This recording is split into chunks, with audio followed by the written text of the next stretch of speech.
Yeah, just go back.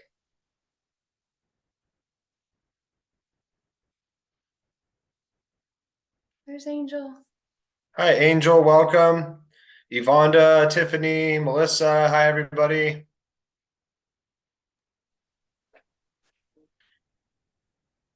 Angel's gonna need to put her video on so that we can spotlight her as well. Yeah, Angel, when you're Okay. ready, we will. Yeah, there she is. Angel is. You're going to end up. We're going to spotlight you, Angel, because you're a judge. Oh, So, wow. how are you, Angel? Great. How are you guys? So happy to see you. Yes, we will see you soon in person. For sure. How's Jeff?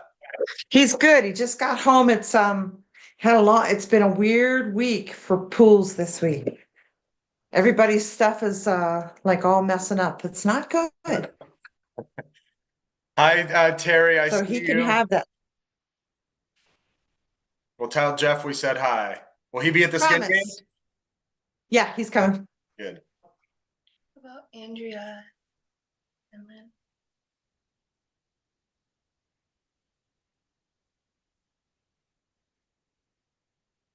Yeah. You said okay. You can just maybe get there, maybe call him real quick or something. There's Andrea. Andrea's here. Good. We're good. Even if we just have there, we're good. Hi, Andrea. Hi. Where is she? She'll need to pull up her thing so I can spotlight her. There's Lynn.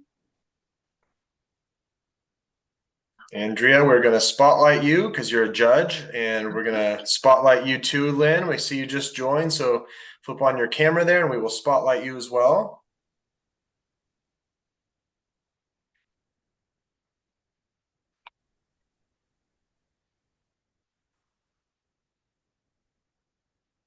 Hi, Lynn. It's good to see you. Great to be seen. Hi, everyone. Hi, Lynn. We have a few more minutes here. We'll get started on time because that's how we roll. I want to make sure everyone's on time tonight. We got 3 minutes, and we'll start right at 7 Eastern here in Georgia. 4 o'clock for you, those of you on the West Coast.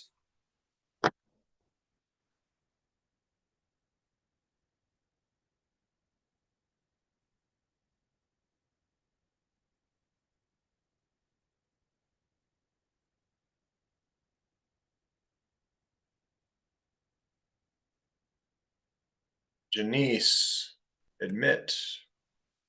Sophia, admit. Hi, Janice.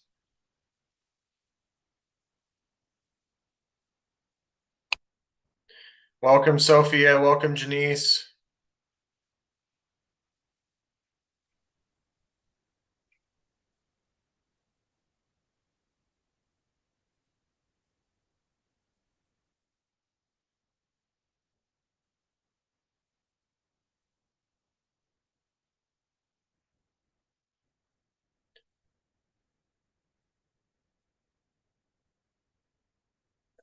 For those of you that just joined, we were talking a few minutes ago, and it sounds a lot closer than when you think about it. It's like, oh, a few weeks away, but we're only 37 days away from seeing each other in Atlanta, and that's going to be here before we know it. So hopefully you guys all have your rooms booked and all that good stuff because we always sell out. So make sure you get those rooms booked at the Buckhead Westin, and we're going to be seeing each other in just a few weeks here. We got about 1 more minute. I'm going to get started. 8 days until the finalists announced, Terry says. Yeah, February 4th is the goal for that, tentatively.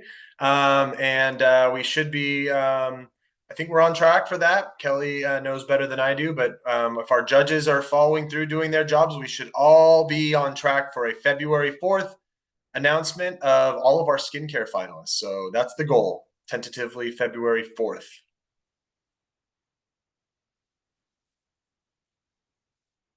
All right.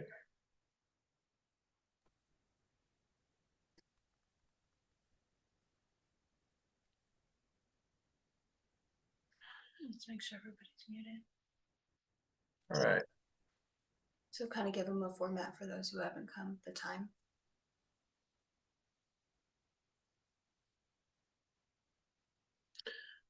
All right, I'm going to admit Deborah here, and then we're going to get started. Okay, everybody. It is 7 o'clock Eastern, and we are going to get underway here tonight. Welcome to our third. This is our third installment of the Skin Games Judges Insights and Panel Discussions, question and answers.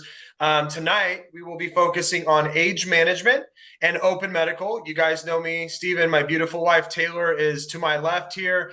And we're going to be talking tonight with some former players at the Skin Games, now judges, some former award winners, now judges, some really great, amazing people in the industry that are going to give us some insight on these categories. We have Angel Flenner, Lynn Laporte, and Andrea Monique here tonight with us.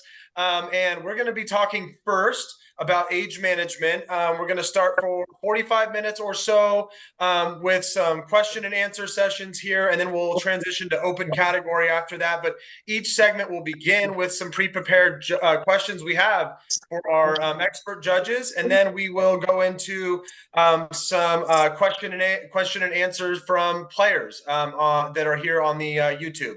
We are that are here on the Zoom. We are streaming live as well on the Skin Games YouTube. This is being recorded so that we will be able to use it for future reference as well. But let's dive right in tonight, and we're going to start tonight with Andrea. So Andrea, welcome back this year to the Skin Games. You've been with us for a very long time now. Why don't you briefly just tell everybody who you are and a little bit about yourself? Yeah. Hey, everyone. Thank you so much for having me. I'm Andrea, and I'm in Denver, Colorado.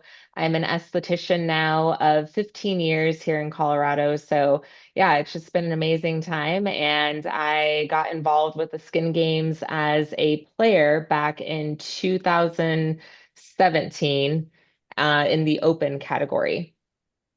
And what about your journey sort of in the beauty industry? I know you mentioned you've been in it for a long time. What sort of inspires you to stay in it, Andrea? And what can you say about what the Skin Games sort of did for your career?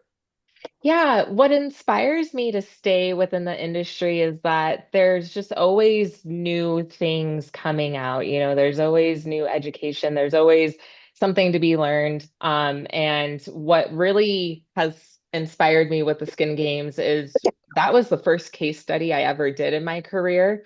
And now I do case studies all the time. And I think it's so awesome to be able to show my clients like my before and after photos and what I did to treat. And that's just what is so inspiring is like, whoa, really look at your skin. We got rid of your acne scarring or whatever it is. So just helping, we definitely are caregivers in the industry. So it's fulfilling. Yeah, and on that same note, the Skin Games being the topic, what positive changes and sort of advances have you seen the Skin Games event in itself bring to not just yourself, but other professionals in the industry? Yeah, I mean, I think it's kind of the same. I know a lot of other estheticians personally that have entered into the Skin Games, and they too have started their, own case studies. And just doing that, having to go through that process, you learn so much more. And then, of course, when we come into the actual event itself, it's community. It's that sharing the same love. We all obviously are in this industry because we love it, and we get to just vibe off of each other. And I think that's the biggest thing that's so important in our industry and a lot of different industries is having that community and that connection with each other. Absolutely. And we hear that time and time again. Thanks for that. Now, I'm going to sort of transition into something that's an entirely different job on its own, but has a lot to do with the skincare industry today, and that's social media. And I want to ask you, Andrea, specifically how social media has influenced the way you approach your profession and interact with clients in aesthetics. Yeah, well, for those of you that are new to social media or new to aesthetics, trust me when I say I know it's hard. It's hard to stay consistent. It is a job in itself. When I first got in the industry in 2008, social media wasn't really a thing. So it's all been a learning curve. But I can say that social media acts as a it's almost like a portfolio for your potential clients to learn from you or your students, depending on what you do. And I feel for me, I went out on my own back in 2020 and I have the best clients ever. Like we always kind of have that one client that gets on our nerves, maybe that we're not super excited to see. But I haven't had that. And I think a huge part of that is because I do share my personality on social media. And when I have clients come in that are new, they're like, oh my gosh, I watch your stories all the time. And I feel like I know you. So, I encourage everyone to definitely do that if they have not yet already. But yeah, it's really great and then of course, obviously connections too, connections with each other within the industry, and then potential clients, getting those leads through social media as well. Yeah. Now you mentioned like social media. I find it to be it's very time consuming too. Like we're very busy. I say this all the time, but you guys are so busy already in the treatment room and the salon that social media, the amount of time it takes is almost like another job in itself. Some people outsource and hire other people to help them do those things. And there's that balance, right? And on the topic of balance, like what strategies do you use? Andrea, when you have to balance all of these things, social media and work, and then of course your life away from work as well, in such a demanding profession, how do you do all that? What are some of your key, what's some of your advice in terms of maintaining that work-life balance? Absolutely. I would say first and foremost, prioritize your mental health, whatever that looks like, whether it's meditating, reading a book, exercising. That's what it is for me, is exercising every day before, and whether it be like yoga or on the treadmill, whatever, but just clearing my mind, moving my Right. body, that's first and foremost. But from there, I schedule admin days. I see clients every other day. And then on my admin days, those are my days that I'm working on my social media, my case studies, putting before and after photos together. I do have an automation system, so that definitely helps to lift some of the lift some of the heavy lifting for me, as far as like following up with clients and things like that. So yeah, I really just prioritize my mental health and make sure I'm getting the rest that I need and doing things that make things a little bit easier, like the automation that I mentioned, scheduling posts and having a system that is kind of, there's so much AI now that when somebody texts you, you can have it respond. So just really implementing those aspects into my business has really helped. And yeah, the every other client day, that's new. I've been doing that for about 6 months now, and it's Yeah. taken me this many years to figure it out, but that's been so good. Just kind of having that break in between, because again, we are kind of therapists too, a lot of us Yeah, take on absolutely. our clients. So it's so important to just kind of take a breather and book out the time. I block out time for when I'm going to spend time with my family. And like, if it's not on the calendar, it's not happening. So Yeah, that's what I say too. We try to stick by that in our house too. If it's not on the calendar, it doesn't exist. exactly. Good advice there, Andrea. Absolutely can identify with a lot of that, and I totally agree. Shifting now from Andrea to our good friend Angel Taylor. Take it from here with Angel. Yes. So my first question is, what motivated you to specialize in your chosen area of expertise, and what continues to drive your passion in this field? Oh my gosh, how Also, do I? before you do that, hold on. I thought you already did introductions. Introduce yourself real quick. No, you're gonna have to repeat that question. You know Yeah. that. Oh my gosh. No, no, no. Memorize it. I'm Angel Flenner in Arizona. I'm just outside Scottsdale. I'm the skin coach. I have been blessed to be a very prosperous and busy esthetician for 20 years. I've been licensed here in Arizona for 20 years and 5 years in Hawaii. Now, that question, oh my, well, wait a minute, let me back up a little. Very, very happy to say that I am a Skin Games alumni. It was kind of a dare to get into it by a person of a company that I used to work for, and I'm so happy I did it because just as Andrea said, the connections, the collaborations. And if it wasn't for Taylor, I thought at 57 years old, I was too old to do things like social media and really kind of work on the things that the kids were doing. And now it is so much fun to do. Thank God for CapCut. That's all I have to say. But as far as Taylor's questions is concerned, I would have to say, speaking of family, my daughters. Because, oh my Lord, it was crazy to think that I was a sports therapist for the Arizona Cardinals for many years, and then decided to make the shift so that my daughters could have my love and attention to their skin. So I got into just doing what we so affectionately in this industry call the fufu treatments, and moved into things such as age management, such as doing things that are more medically inclined and result driven. And I hope that answers your question, Taylor. Oh, that's amazing. I had no idea that you were a sports coach as well. That's awesome. Sports therapist. Sports So therapist. that's how you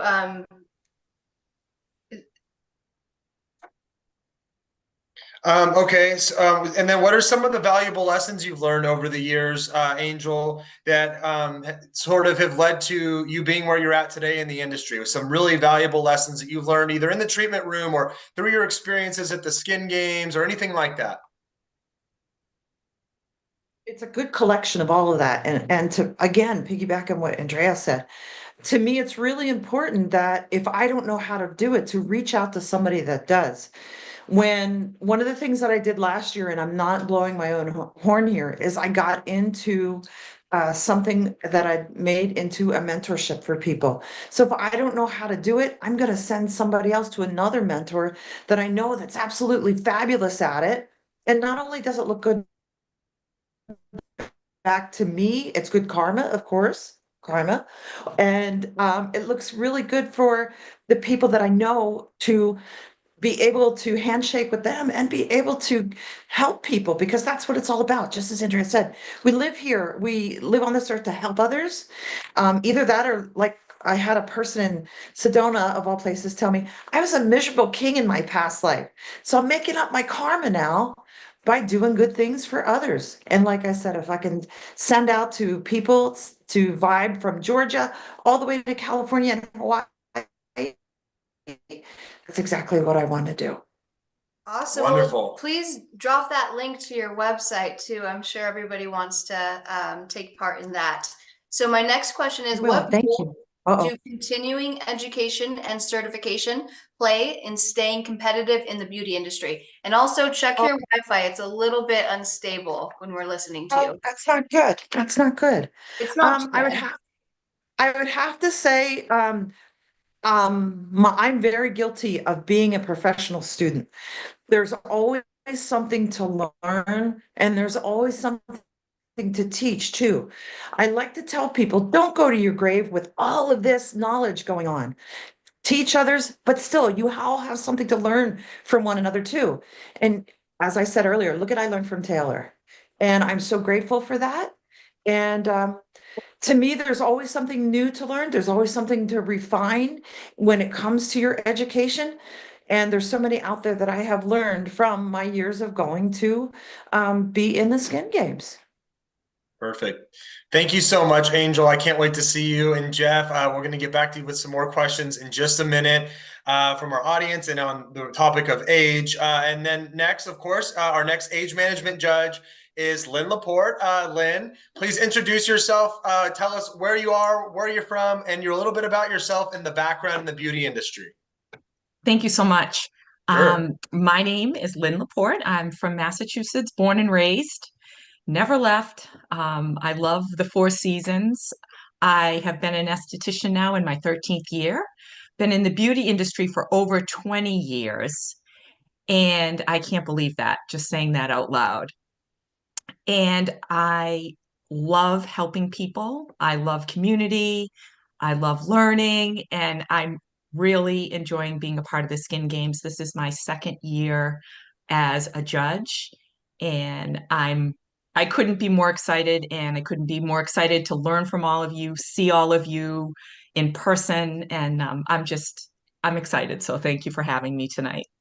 Absolutely, and thanks for coming back as a judge this year. It's our honor to have you as well, of course. And I want to ask you about the experience, specifically about being a judge. What sort of inspired you to want to be a judge? What again, especially, you were already, you came back again this year, and how has that experience impacted your perspective on the industry as a whole?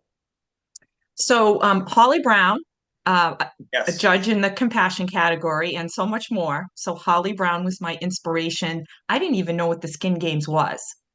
And I think she posted something on her social media, and it sparked my interest because it was Atlanta, Georgia, and I have a huge chosen family in the Atlanta area. And I love to travel, so I thought, "Ooh, this would be fun." So Yes. I talked to Holly. I said, "How do I get involved with the Skin Games?" And I didn't really have any expectations, and it exceeded the expectations I didn't have. It really pushed me outside my comfort zone last year, and this year too. It's pushing me outside my comfort zone. When I started, going through the process, I even started questioning, am I qualified for this? Do I have the credentials to be doing this?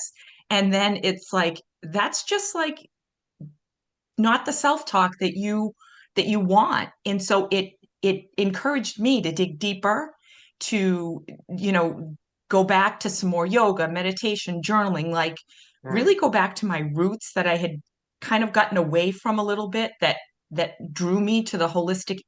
I love holistic. I love age management because I feel like age management, as soon as you're born, you're in the age management category, right? I look at pictures from when I was a baby and I had no wonder why I have so much hyperpigmentation under my eyes. I had sunburn under my eyes. So I'm really excited to be a judge in this category as well this year. Absolutely. What advice would you give, Lynn, estheticians that are looking to grow their careers and establish themselves as experts in the industry? Learn, learn, learn. Never stop learning. And also, from what was already mentioned, mentorship and community is huge. I didn't realize when I got out of school, I didn't necessarily have a mentor or mentors. And so I was lost for a little while. And then I ended up with mentor that she's still my mentor. She's become a dear friend. She's been an esthetician, oh gosh, 38 years now. And then along the way, I've made friendships, collaborations, and even people now that I've met through the Skin Games. You're all my mentors. It may be in different capacities, but you know, you push me outside my comfort zone. I have the opportunity to learn.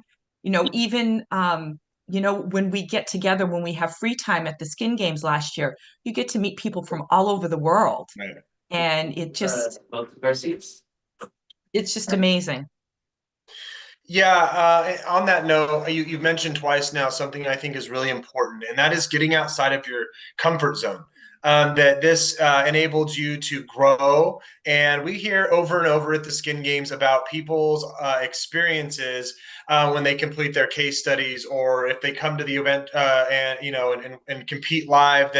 That's almost always what we hear word for word almost, is that I pushed myself to a point that I didn't think I could, or that I was uncomfortable doing, and I learned so much in doing that. I think that's one thing that I think the Skin Games does for everybody involved. I mean, you go into it not knowing what to expect. Like Angel said, probably sometimes not even really wanting to do it, but you're sort of talked into it, or you've never done anything like it before. The courage that it takes, one, to just enter and go, you know what, I'm going to try this. I don't even know what it is or what to expect. It looks cool and I'm going to do this, is one thing. And then to come out on the other side, whether it's as a player or a judge, and how you mentioned, like, learning from people, like the judges don't put themselves up on a pedestal. Like, our judges are there as people in the industry, peers that are looking, and they're not looking down, that nobody's looking up and down on each other. It's a learning experience. You're learning from the players just as much as they're looking to you to critique them. I think that's really unique about our event, is that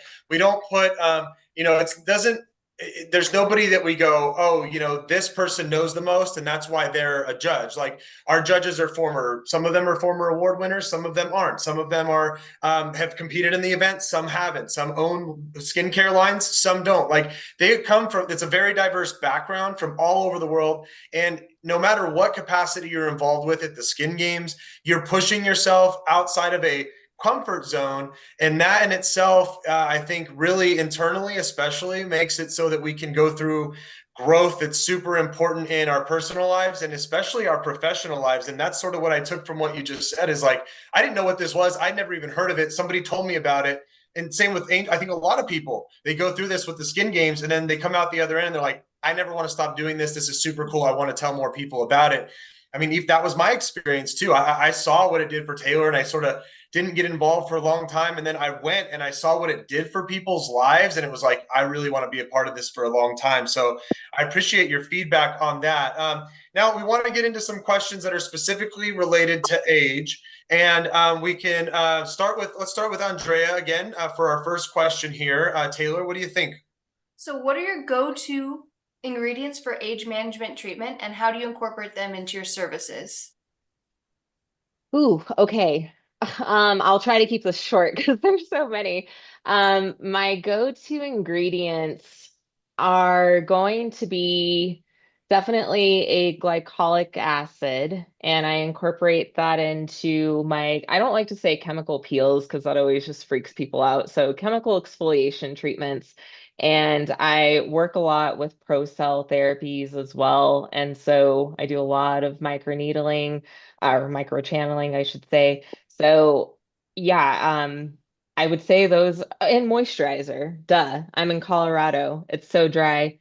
Um, so definitely a good moisturizer as well. And I mean, of course, we always incorporate that into our treatments as well. But yeah, I would say those are my top three go-to. Perfect. Okay, Angel, next question is for you. Which advanced modalities or devices have you found most effective for age management? Start with that. I would have to definitely say hands down anything that has to do with microneedling. And the reason why is because I prefer to use adipose stem cell with it. And I've seen a lot of really great recovery out of that. Anything like LED therapy, customizing treatments like with other tools as well? Sure. Oh, sure. I have done LED so much, I don't think of it as something that's advanced, but it's Right. one of my favorite things to pair with needling. I do also, I have to think too, a lot of people that have aged scalps, that's a big thing that I do. And not a lot of people remember that there's the skin on their scalp also ages. Yes, absolutely. Lynn, next question is for you. So how do you educate your clients on the importance of long-term skincare routines for age management? Relationship building. Some of my clients have been with me for a while, some of them haven't. So I always try to find where they have, especially if they're new to me, like where is there a hole in their routine? Many of my clients come surface dry. I don't know if it's New England, they just do. And so to get them to realize the importance of getting past that to allow better absorption and also sun protection, because a lot of them, they just love the sun. I'm not Hmm. saying the sun isn't good for us, but they love the sun, but yet they don't want the pigmentation and all the things that come with it. So it's that balance of getting them to talk to you or I talk to them in a way that they'll understand.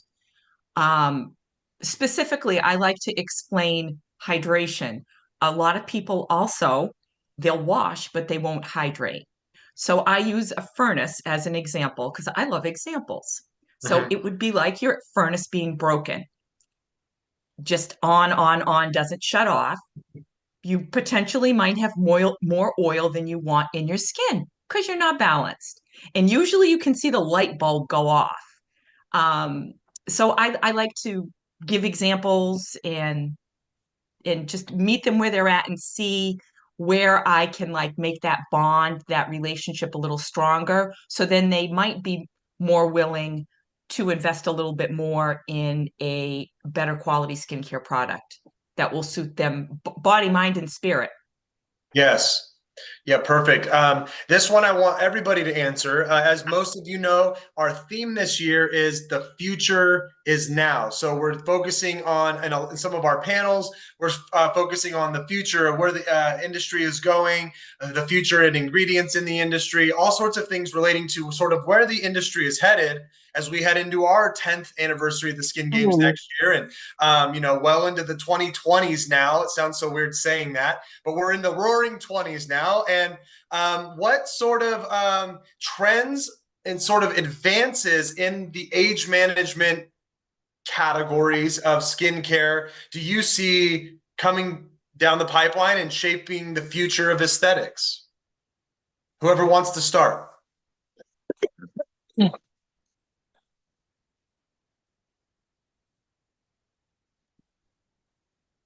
I'll go. Yes, Lynn. I really feel specifically in the age category, I think more towards medical, laser.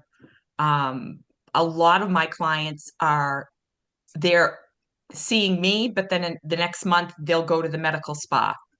Then they'll come back to me. So they're vacillating back and forth and they're leaning more towards those quicker results. Angel, what about you? Emerging ingredients or treatments or modalities that are sort of going to make waves, do you think, in coming years in the beauty industry? I'm going to play devil's advocate here. I really think with the people that I coach and I mentor, they're learning ingredients. They're going back to what companies have and learning ingredients instead of just arbitrarily pulling a salicylic acid. Maybe they're looking toward mandelic. Maybe they're looking toward other peels outside of the by a repeal. Maybe they're doing things that are engaging, like Lynn said, with laser. We're really lucky here in Arizona because there's a lot of those things we can learn. But I do have to say, learning now post COVID, and I'm not trying to sound political, that there are a lot of different either exosomes, or different styles of types of stem cell that can be used for reparative reasons. And I like to say reparative because aren't we repairing our skin as we age? Yes. Yeah, well said. Thank you, Angel. And Andrea, what about you? Where's the industry headed in terms of age management, whether it has to do with ingredients, treatments, modalities, anything? Yeah. Yeah. I feel so for me, I treat a lot of clients who are 50s, 60s plus, and even into their 70s. And I'm finding that a lot of them that are in their 70s are either still working because they are just choosing to or because they need to. And so a lot of times they want something with minimal downtime. And I think that, I mentioned earlier microchanneling with ProCell. And as Angel was saying, with the different types of stem cells that are coming out there, if you guys haven't done any research on ProCell, I highly recommend it. I mean, I was actually on one of their calls this morning. It's so phenomenal of how, we can start rebuilding tissue. And so I feel like it's going to be those lower downtime treatments that are going to be on the rise and kind of taking it back to the basics. Like I never jumped on the snail trend. What was it? This whatever. Snail mucin or something? Yeah. I never got into that, which, I've had clients that said it worked and others that were against it, whatever the case may be. But I think a lot of it is just going to be getting back to the basics and having a simple, healthy skincare routine. A lot of people in Colorado, especially, we have such bipolar weather here that it's important to, have your vitamin C serums to help balance and neutralize those free radicals and the UVA and UVB radiation, all of that. So, I mean, for me, it's really just getting people on a simple routine that's not going to overwhelm them, and then getting into the microchanneling aspect. Mm-hmm. So we have about 15 minutes or so left. If we need it, we can start our transition. sooner than that if need be. I see some of you commenting in the over here in the panel discussion. We would like to open the floor now to any players or anybody that wants to actually to partake in the conversation as it relates to age management at this point. If you have any questions for our judges, Angel, Lynn, or Andrea, they'd be happy to answer those. We don't want to get into scoring and things specifically about how they are judging case studies because they are actively doing that right now. And we don't want to get into specifically how they're scoring and stuff like that. So if it doesn't relate to that, anything else is fine as it relates to anti-aging and the topic at hand. So if you have questions, please feel free to drop them in the comments right now, and we'll be sure to ask our judges those questions as they relate to the age management category or the skin games, things like that. We're happy to hear from you. I have a question until somebody else asks, and it kind of has to do with what Angel said, I think, and I heard it from Andrea as well a little bit. But I feel like also where we're at as a society, I'm seeing a big shift in people. Let's take first we got a question. Let's take the question. Do you think you will incorporate more AI into your treatments and protocols? That relates a lot to the future of the industry and what we've seen in recent years. What do you guys think? How about Angel? For sure. It has helped because I'm no English major. People will know that when you sit and talk with me. I'm from Philly, so I'm going to give you this long thing. If I can get on AI and help to write a protocol, to write some sort of introduction for my menu, I'm going to use it. And there's so many new ones that are coming out. They just announced this afternoon that a group from China just announced a brand new AI platform. So heck yeah. Yeah. And what about in terms of like AI scanning, facial scanning and treating and diagnosing conditions and things like that? Where do you think, does that play a part in the industry? What do you think about that, Lynn? That's a really good question. I have not considered that. I actually do use AI. I've used AI recently to create some new protocols. Like I give it the protocol that I want, and I just say, make it sound better. Yeah. But it definitely adds a nice, it elevates my descriptions. But I don't know. That's a really good question. Andrea, what do you think about AI being incorporated into treatments and protocols and the sort of place that I think almost inevitably it's going to take in the industry one way or another? Yeah, I love AI. And this is a great question because I suppose I haven't thought of it in that regard, to like actually say, hey, give me a treatment plan for this particular client, so on and so forth. It's kind of okay. I'll say this. I love AI and I do use it every day. And I have used it to kind of help better explain, the difference between like micro channeling and microneedling to better like get it down to fifth grade level for my clients. And same thing with like certain ingredients, just but being able to better output it. But I'm kind of old school in the sense of, I worked with lasers for a long time and we have all of those pre-programmed settings in there, like, oh, if there's skin type 5, use this. It's great to have it, but you still have your human mind. So I would say like still do the homework and don't put all of your trust into a computer. That's just my personal opinion, but Sure. I think it'll be great. I know it's going to keep advancing. So Well, you mentioned you guys are kind of like therapists too. I mean, AI can't ever be your therapist and treat your skin at the same time, so it's never going to replace an esthetician, hopefully. right. I think we have a question from Janice over here. Taylor, want to get that one? Yes, she says, do you think traditional healing needs to be the forefront in age management, or are modern techniques like microchanneling and peels proving to be the heavy lifters in age management? Go ahead, Can I? Andrea. I would have to say, I'm going to say, to me, I don't like to say that I'm a healer. I like to say I'm a facilitator of healing. Hmm. One of the things that I really believe is things are going to advance. You have to know the basics first to help with facilitating. And I hope that answers it for you. Janice, great question. I think I'll add, I know I'm excited to work with Angel and Lynn because I know they do take a more holistic approach, and I think we can all agree that, whatever's going on within the body is definitely showing itself on the outside. So I hopefully this answers the question, but yeah, traditional healing as far as just overall, medical health. I mean, I've definitely have worked on my personal health this last year, with hormones and things like that. So yeah, I mean, I actually have a good friend who does acupuncture, and so I refer a lot to her. And we try to work together to help people with their hair loss. I do micro channeling for the hair as well and scalp. So yeah, I think that we are, again, like I said earlier, kind of taking it back to the basics and what our ancestors have taught us throughout centuries. Lynn, what about you?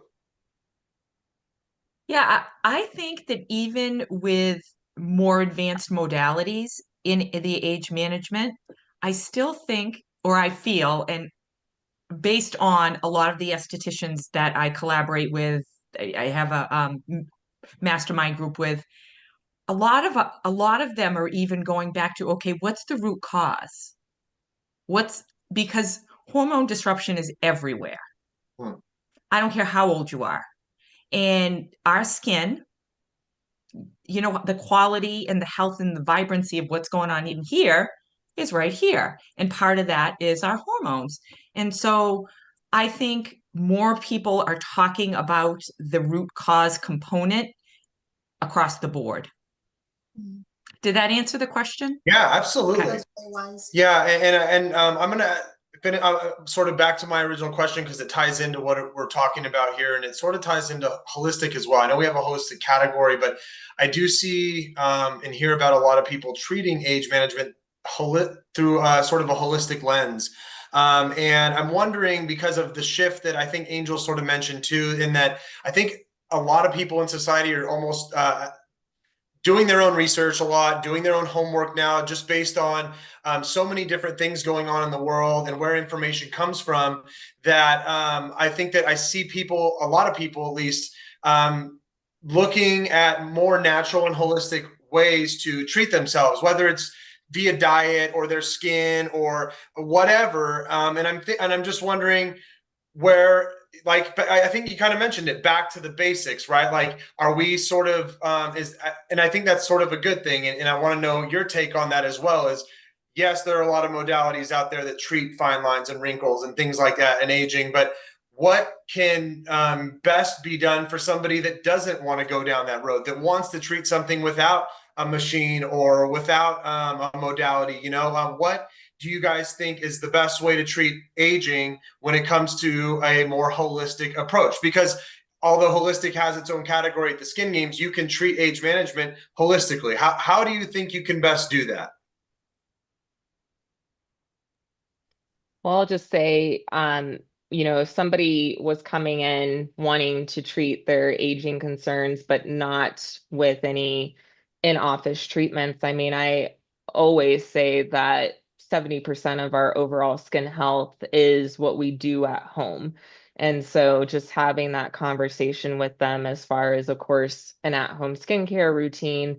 And my intake form includes their diet, their alcohol consumption, their water intake, their caffeine intake. And it's like, I'm not just asking that because, for fun. It's like, okay, girl, you're only drinking, 20 ounces of water. Like, no wonder. It's like, that's the problem. So, yeah, that's my take on it. Yeah, and I don't even necessarily mean like not coming in and like doing it in the treatment room. I mean other ways too, like that you can do it in the treatment room that may be more holistically approached holistically. Angel, what do you think are some really good ways that we can approach skin health? Andrea mentioned some really good ones holistically in the treatment room.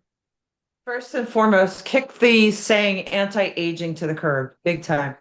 I really believe in teaching people age management from, like Lynn said, from the day you're born.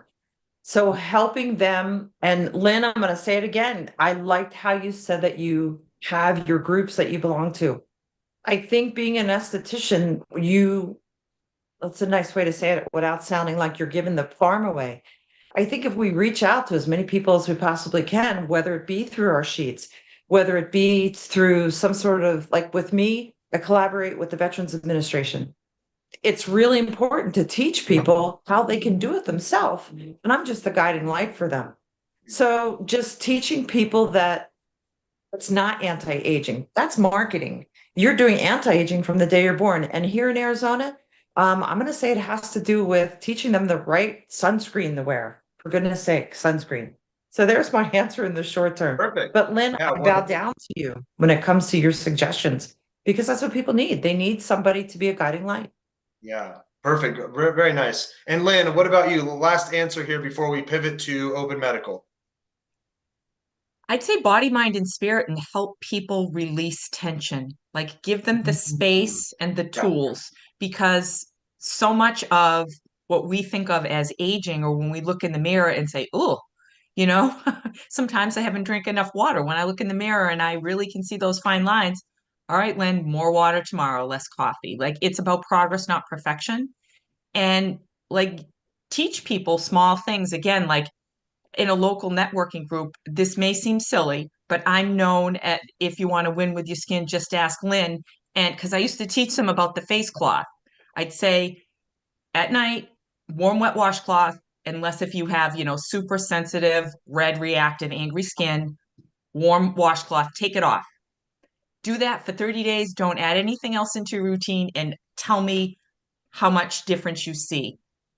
It's things like that, like how you can inspire people to do little things and not necessarily spend a lot of money to invest in themselves. Really good. Great insight, ladies. Thank you so much for this. Our age management judges, Angel Flenner, Lynn Laporte, and Andrea Monique. Thank you for joining us tonight. I think, Angel, you're going to stick around, but we are going to bring Aggie and Chelsea on and highlight them. Lynn and Andrea, thank you so much for tonight, and we will see you soon in Atlanta. Thank you guys. See you soon. All right. Thank So you. we are going to transition now, like I said, to our open medical category for the skin games. Open medical is an interesting one. It's working with or under the umbrella of a licensed medical professional in your case study, right? So this allows estheticians to partner with or perform advanced treatments when services or products we have aren't enough to get the results that the client requested or needed. And so I'd like to introduce our former esthetician of the year from last year from the United Kingdom joining us. And I know it's very late. So Aggie, I very much appreciate you joining us here in the States. I think, what is it, 1 a.m. your time? Our former esthetician of the year, Miss Aggie Singh. Introduce yourself to us, Aggie. Let us know a little bit about what you do, who you are, and your background at the Skin Games. Sure. Yes, it's just reaching 1 a.m. here, so I'll be quick. Um, so I'm Maggie Singh, former Esthetician of the Year last year. How exciting. I come from Poland, where I graduated about 20 years ago, which wasn't meant to be. I remember when I was doing my A levels and I started with bookkeeping because that was my family tradition that I had to follow. But as an esthetician, I don't like numbers, and I think many of us are sort of like more artistic souls than into bookkeeping.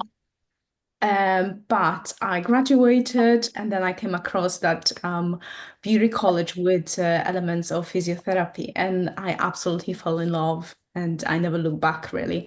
So when I moved to the UK, I set up my own clinic. Um, and when I came across the Skin Games, I look at it at first. I think that was just after the pandemic. And I thought like, no, this is just too much work. But then the following years, I was like, I've got to do it. If not now, then when? And here I am now this year judging, and I absolutely love the experience. It really it taught me a lot. I'm way more organized. I'm here on the Zoom call with you guys, where about 2 years later I wouldn't dream of that.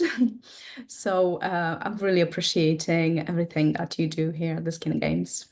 Yeah, Aggie, let me ask you one more question. What motivated you to get involved with aesthetics in the first place? What was your backstory? Like, why did you choose beauty, and what keeps you sort of motivated to do what you do? Obviously, aside from winning Esthetician of the Year.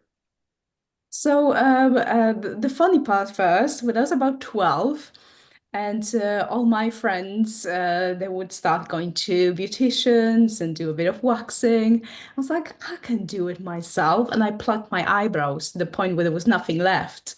And I went back to school the next day. And these were the days when the teacher would like handwrite a note for her parents, and my mom had to sign for it. And I'm like, thank God for PMU these days, and I have my eyebrows back.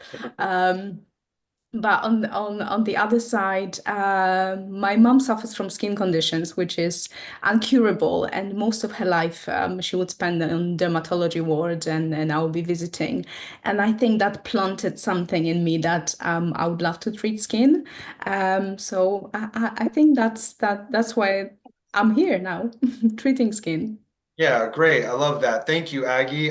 Angel, you've already, we know Angel now, and so we're going to shift to Chelsea Renee Oslin. Back at the Skin Games again, Chelsea. You've been a number of times as well. Please introduce yourself to the players, the audience, and let us know a little bit about you and your background in the industry as well. Awesome. So yes, my name is Chelsea. I've been a licensed esthetician for, gosh, I think this is like my 17th year or something, a long time. I was originally licensed in the state of Florida, and now I've been practicing in Michigan for the last, I think about 13 years or so. But I previously owned a salon and spa, and then I separated from my business partnership, and this will be my first solo venture, opening a med spa. We are under the process of getting an SBA loan and doing a renovation, and it's been a lot of hard work and a lot of paperwork, but signing contracts with attorneys, and we just got a medical director, so we're working all of that out as well. So lots of fun, exciting changes, but I love what I do. I would do nothing else in the world. It's what I was born to do, and so I love being part of the Skin Games. And same question to you, Chelsea. What motivated you to get started in the industry in the first place? However many years ago you said that was. When did you decide, like, this is something I could really see myself doing, and why? Yeah, I never knew what an esthetician was. Actually, my cousin had suggested that it was something I should do, and I was like, what is that? But I grew up, my grandmother retired from the Clinique counter, so I would watch her go to work with the white lab coat and put creams and lotions and potions on women's faces. And she was a wonderful makeup artist and taught my mother to do amazing makeup. And so I think makeup is really what drew me in. I have won top 5% in the nation for makeup artistry for a couple of years. And since I've let that go, just because it's not quite the money earner, but it's still something that I educate my clients on and I love to do. But it was really the makeup that drew me in. And then when I fell in love with skincare, because it's a transformation and it's educating people on the health and wellness of their largest organ of their body. And so I really used that as a launch pad when my cousin recommended it, and never looked back. So it's just something that made sense for me at the time. And I was a teen mom. I had was 19 and had a 1-year-old baby, and I was like, this seems doable. And it's been a very transformative part of my life, and it's definitely who I am today. Wonderful. I love that. Thankful for grandma at the Clinique counter. I love it. Right? Yes, how cool. All right, well, let's dig into some questions as they relate to sort of what your professional path has been, and then as they relate to open medical. I'm going to start with Angel. What role does mentorship play in the growth of beauty professionals, and how has it impacted your career, Angel? Gosh, I still, even the teachers that I had in school, I still look to them for mentorship, and from business all the way to help with product choices or what their thoughts on um, machinery to pick and what have you. But mine all started with with the doctor that I worked for as soon as I got out of laser school, and it was a kind of a, if he challenged me and he became a mentor too. So it's not just the people in our industry that are meant that can be mentors to us, but look to people outside of our circles to be mentors too, because it's really, really honed my career both here and in Hawaii. Yeah, outside of our, yeah, it's very kind of back to the point about getting outside of your comfort zone, maybe listening or opening your heart and mind to somebody you may not have originally considered opening your heart or your mind to, or were closed off to a little bit. I think there's a lot of importance to that. What do you see, Angel, as the biggest misconception about your area of expertise, and how do you address those misconceptions? Because of and I will say it's because of the skin games. I fangirled a lot of people that I got to meet at the skin games and just walking up to them and they're human. Everybody is human. So don't, a lot of people say, oh, well, I'm just a new Esty. Baloney. You guys are an Esty. You went through school to get your license. Walk up to the people that you think are gods and goddesses in this industry and see what they can do to enhance your career. That's what really helped me. I love that. Awesome. All right, back to Aggie. So what motivated you to is that where we're at? What motivated you to specialize in your chosen area of expertise, and what continues to drive your passion for the field?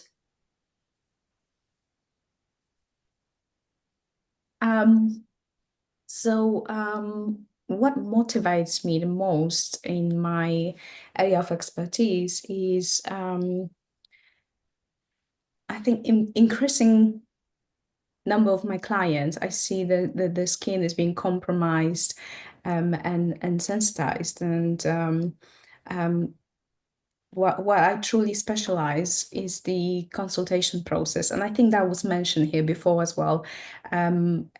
Education being number one, educating clients on skin.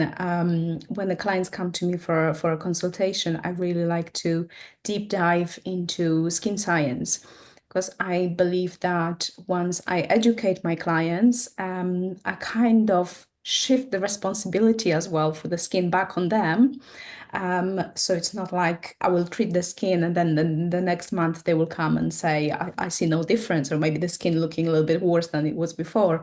I think when they have that knowledge and understanding of what actually goes on within the skin, and I just keep talking about keratinocyte life cycle, it's like drinking game with them, then I think it also disconnects that emotional feeling between the skin condition and the client, and that helps them to understand how long in the process will take. So I think that's why I specialize in compromised skins, for that reasons, because the amount of clients I see with sensitized skins. I hope that answered the question. Yeah, absolutely, it does. Aggie, what sort of advancements in the industry do you find most exciting, and how do you see them shaping the future of skincare? So what I love doing the most is the microneedling. I'm licensed to microneedle here in the UK, for up to zero point 0.5.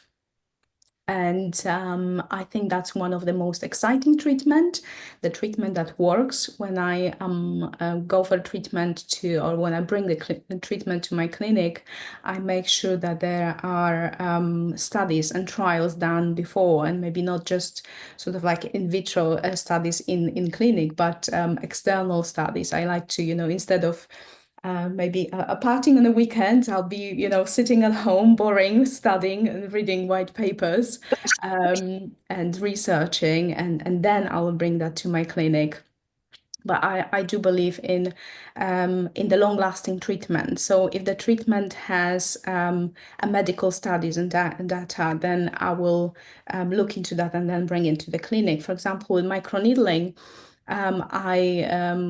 when I introduce that to my clients, I tell them a little bit about the history, how it actually started, and goes back to 1000 BC, when the shepherd will go with the head to the heel, and they will, get skin burn, and they will take aloe plant, scrape the skin, and then squeeze a little bit of aloe gel. And of course, this Wow. is not what we do now in the clinic.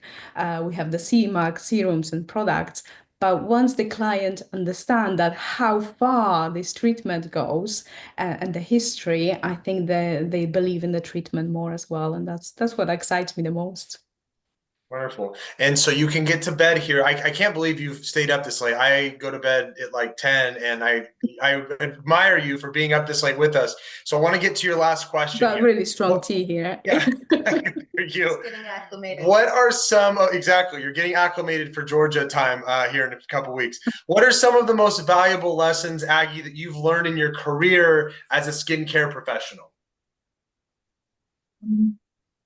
The most valuable, I believe, staying true to yourself. That's the lesson number one, especially in this time of social media where I've seen so many, or maybe I'll start from the other side. When I go to sort of like networking events and I get asked of what your competitors do, and my answer is also always I don't know what competitors do. And I don't want to be rude, but I don't really care because I want to stay true to myself. It's important to understand what's going on within the industry, but staying true to yourself, being authentic, your clients will see that transparency and they will appreciate that as well. So just have your own pathway and know where you're going. I think that's the key to success, really. Yeah, I love that. What a great answer. Just be you. And yeah, that shines through in people when they're just the most authentic versions of themselves. And thank you, Aggie. We really appreciate you. Can definitely stay. I'm not forcing you off. That's just the last question I have specifically for you if you want to go to bed. But you got that strong tea, so you may want to stick around for some of the optional questions here. We're going to swing over back to Chelsea now. Chelsea, you mentioned a little bit about why you love the skin games already, but what positive changes and advancements has the skin games, in your opinion, brought to the industry for professionals? It's a platform. I mean, first and foremost, right? For us to show what we're capable of, for us to speak out about our opinions. It's another light or lens that our clientele can view us through. It's just all those things. I think for a lot of estheticians, this could very possibly be the first time that they are working through a case study and seeing a transformation like this happen. It was definitely that was the case for me as far as like multiple case studies. And it was like this dedicated, you're just fine tooth combing every little detail and learning about every step that you're doing, which sets the tone for, oh my God, look what I'm capable of. And then you're able to show these transformations to your clientele and then be able to sell these programs and in turn make more money and reach more people. So it's just kind of such a dimensional, multifaceted way of, helping us to do what we do best. Teaches you how to create a methodical approach, how to document what you're doing, and then gives you more information in order to further educate your clientele about what it's going to take to get there. So it's awesome.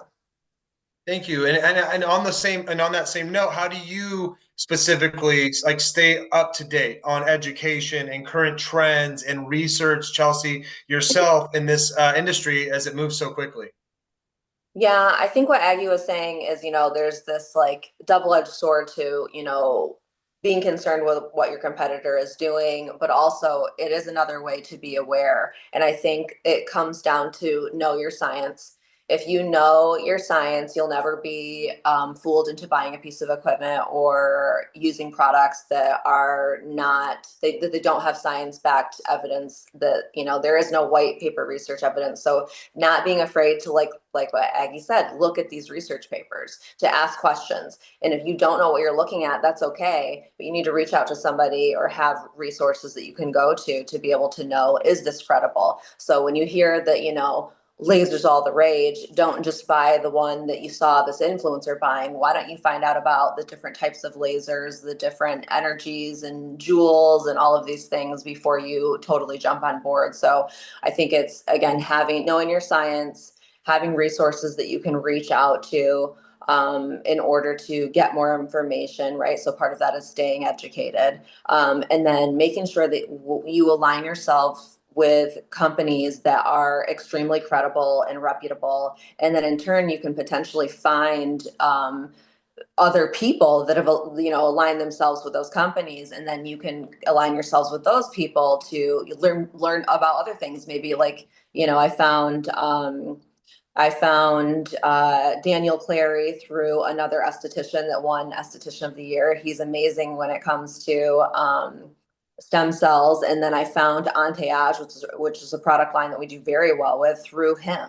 So there's all these little ways that you can go through, but it was only through the credibility of these couple people that I was able to then in turn turn that into, a broader scope for my practice. So yeah, just keeping your ear to the ground and knowing who to listen to, and fact checking. It's very important. And now I know you're mentoring some people this year, Chelsea. What role does mentorship play in the growth of beauty professionals as a whole? And how has it impacted your career? Who were some of your mentors or people that you looked up to as you were growing in the industry? Yeah, well, obviously, like I said, I think my grandmother was one of my first mentors. Sure. And that leads to the piece of, it's people that inspire you. So finding people that you look up to and then allowing that inspiration to blossom and grow inside of you to move you forward. 17 years later, I never would have thought that I'd be mentoring. It is probably the most important part of my role today as an esthetician, especially owning a business. But I've successfully apprenticed 3 women to get their state licenses. And then since then, I brought on 2 more estheticians that went to school that still needed a lot of onboarding and, learning all the things that you don't learn in school, which is a whole lot. But it's the most important part of my career. And it's something that I originally started mentoring and didn't even think of it as mentoring. I'm training because I own a salon. It's what I'm supposed to do. But you realize how impactful it is. And I care so much more about it. And I just pour everything I have into the girls that work for me. And it's, it's come back tenfold. I mean, they let me know how big of an impact I made on their lives. And of course, I feel the same way about them. So I think another piece to say on mentorship is that I've been mentored in so many different ways, and people that are not in my industry that can mentor me on business, people that can mentor me on specific parts of, my scope of practice and so on. But one of the things I learned through Lindsay Lowe, who was a business mentor to me for, I don't know, probably about 5 years or so.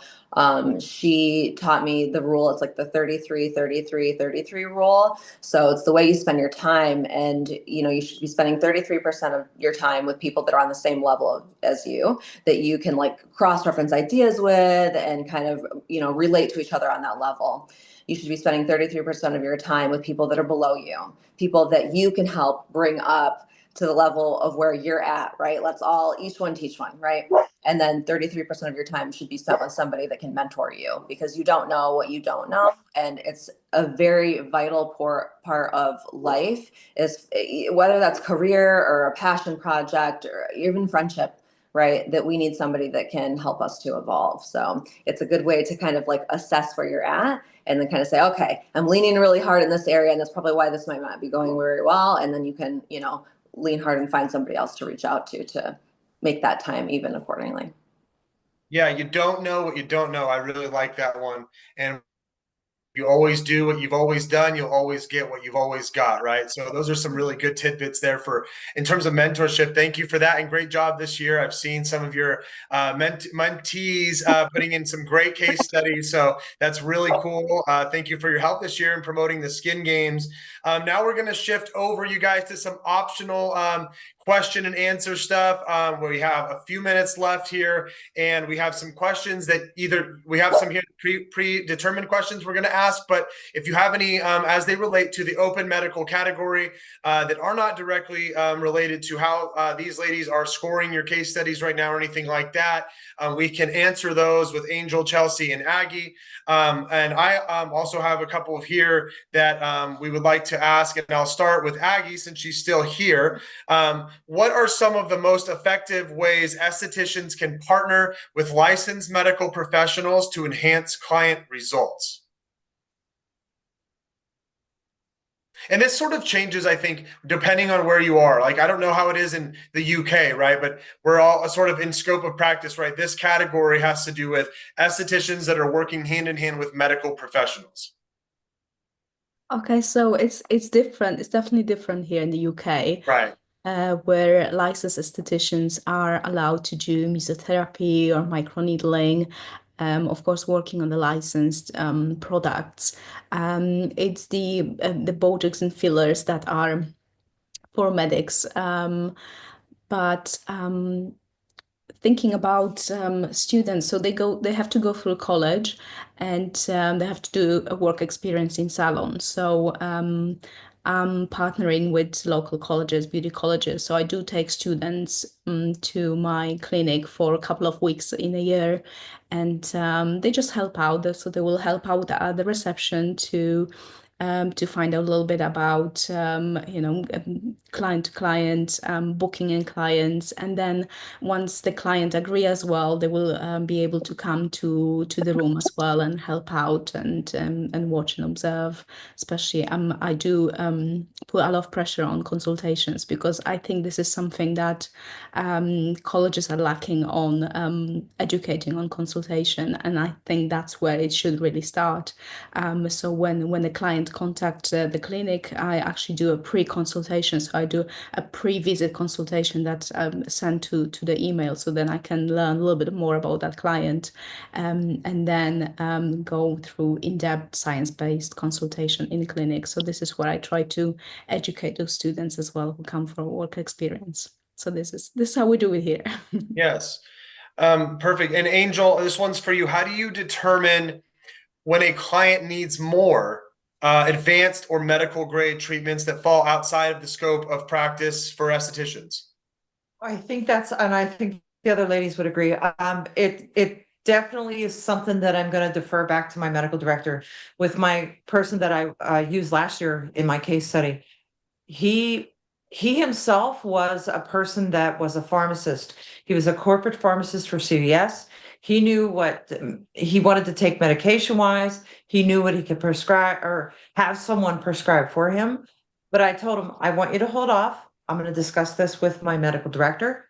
And then we're going to come to a middle of the road and then I'll proceed. So I would say it'd have to be within the medical direction.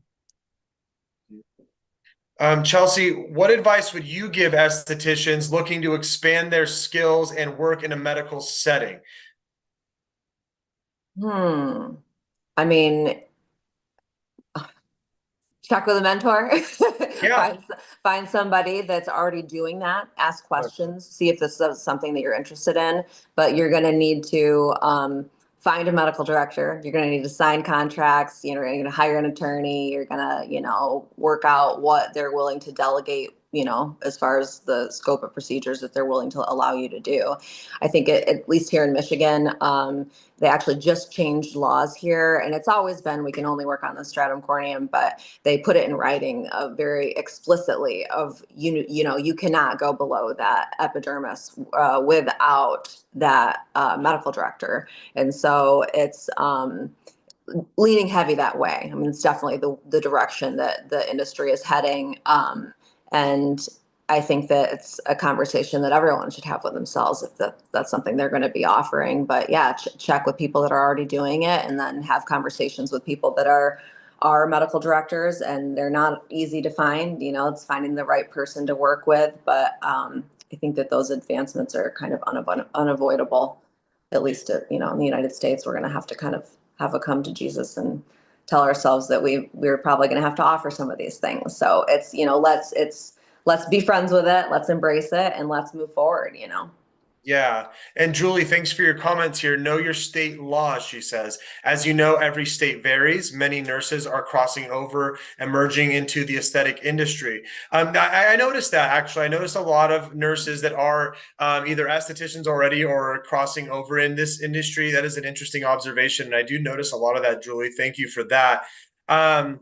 Uh, this one's sort of for all of you. What are some advanced treatments licensed estheticians can perform under medical supervision, and how do they benefit the client? Procedures like chemical peels, microneedling, laser treatments, where supervision allows for expanded services.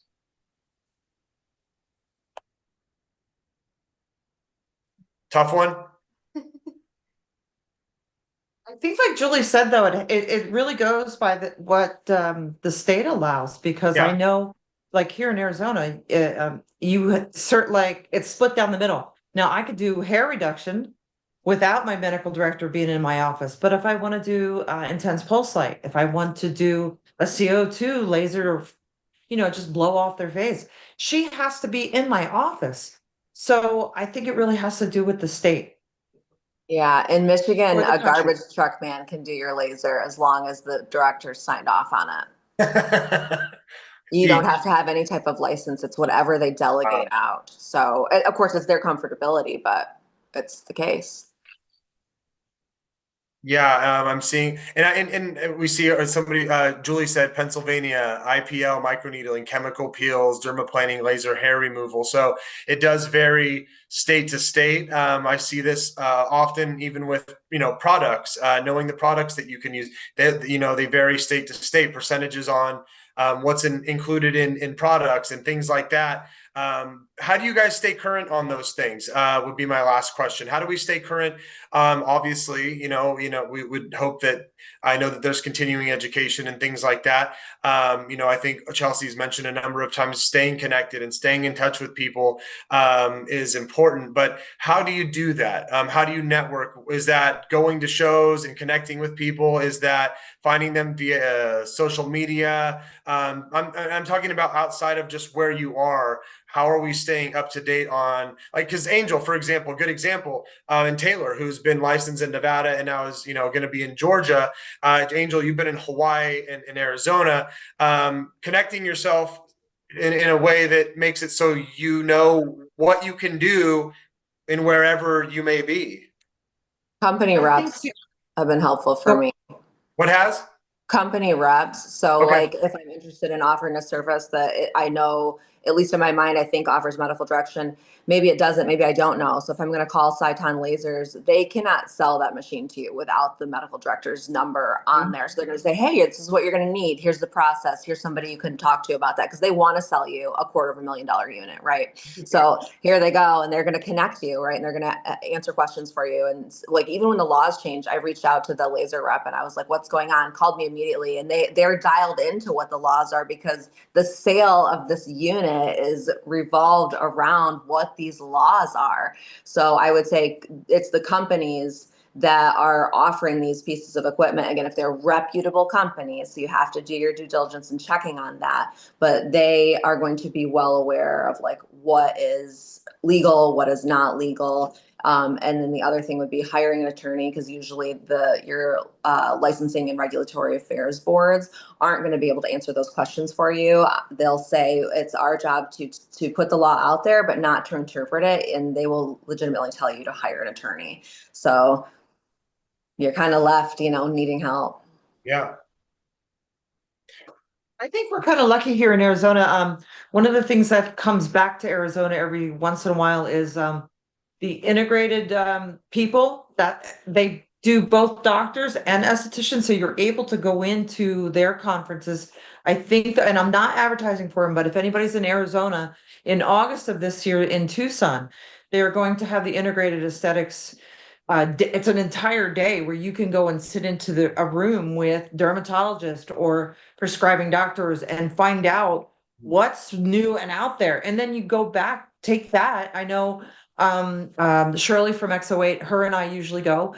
And if you go, you just sit in the room and you become so informed. And then, like Aggie said, you learn how to read white paper studies. You learn how to do those things. And then you can tickle the mind of all of your clients, or even people that are prospective clients. And just from one day of being in the company of those people. Plus, I think a lot of doctors, the last time that I had gone, they had talked to me like, oh, well, you're not just an esthetician. You have a lot to say. So it's kind of a really nice hand washing thing that you can go to. And like I said, we're kind of lucky here in Arizona to have it. And Aggie's just trying to get through the next 5 minutes here.